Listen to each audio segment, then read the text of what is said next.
आत्ताच आलेत. लय लागले हो त्यांच्या पायाला. सरकार मलमपट्टी करून घेऊन आलेत. सरकार स्वतः त्यासनी रूम खोलीत घेऊन गेले. ठीक आहे, मी बघते. आलीस वय?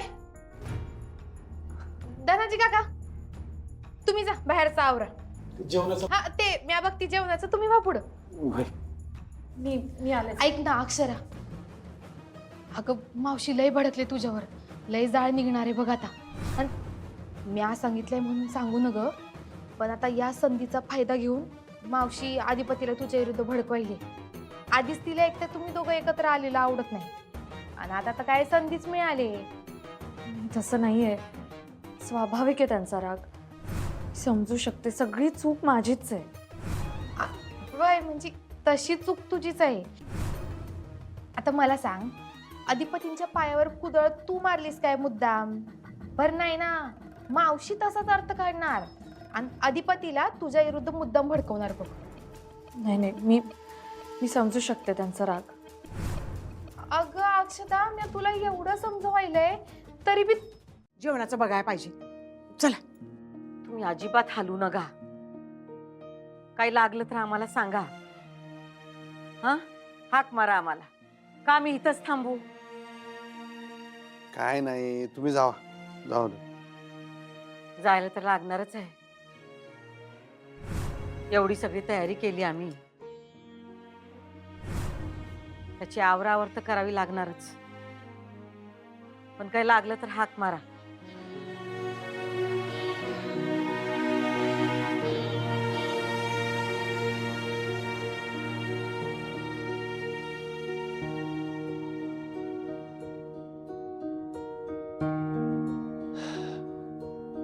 काळजी घे.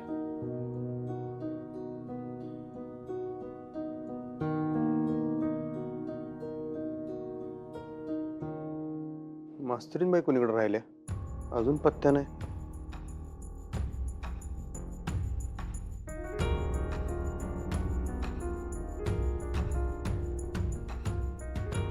फोन बी उचलणं झाल्यात, अजून आल्या बी नाहीत. एवढा वेळ झाला, यायला पाहिजे होत्या. कुठं चाललात? अधिपतींना भेटायला. त्यांचा पाय भराय का त्यांचा? मला भेटायचंय त्यांना. नाही जायचं.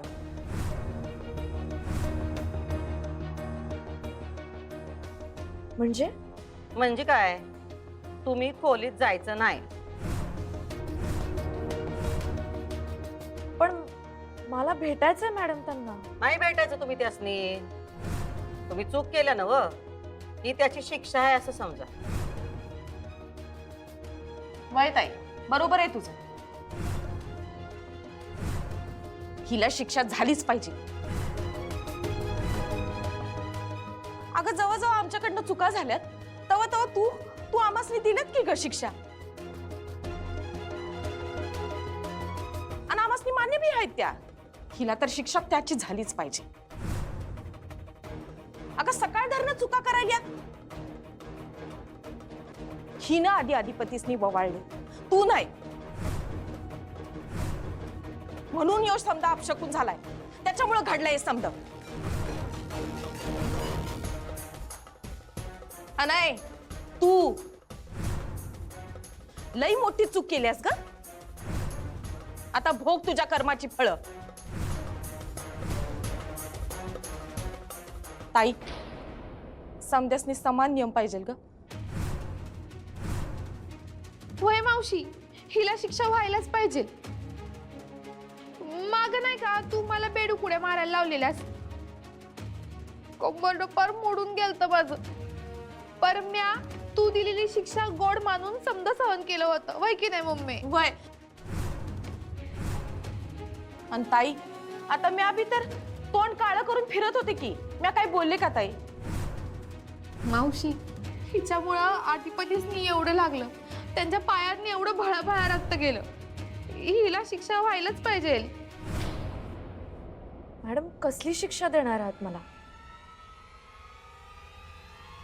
आजपासून 2 दिवस तुम्ही अधिपतींच्या खोलीचा उमरा ओलांडायचा नाही. त्यांच्या दारातून आत जायचं नाही, त्यासनी भेटायचं नाही.